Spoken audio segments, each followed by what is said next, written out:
5-6 মাস বাইরে চলে যাও, যদি কথা বলো। আর এটা যে মনত দেবে, এখানে আসলে মূল টাকার উদ্দেশ্য হচ্ছে গতবার আপনারা দেখেছেন এই দুর্ঘটনার শিকারে পরিণত হতে পারে। কাজে ওইটা চিন্তা করে আপনারা বিন্দুদের এখানে কিছু কাজ আছে। কাজ বলতে এই 2 মাস আমরা নালাগুলো ক্লিন করবো। প্রধানমন্ত্রী দেশ নায়ক তারেক রহমান বলেছেন প্রতি শনিবার আপনারা নিজ নিজ আগে পানি স্বচ্ছ করার জন্য নালাগুলো ক্লিন করে রাখবেন।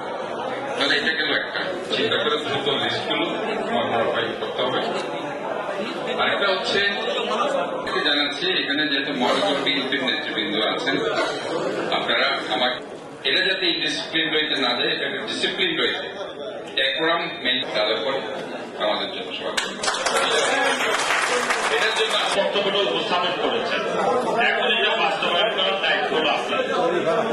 15 নম্বর বাগমনিরাম, তাহলে বাগমনিরাম ওয়ার্ডে আমাদের জাতীয়তাবাদী দলের তারা পুরো এলাকাটা মনিটর করে দেখেন উনি যে সমস্যাগুলোর কথা বলেছেন সেই সমস্যা।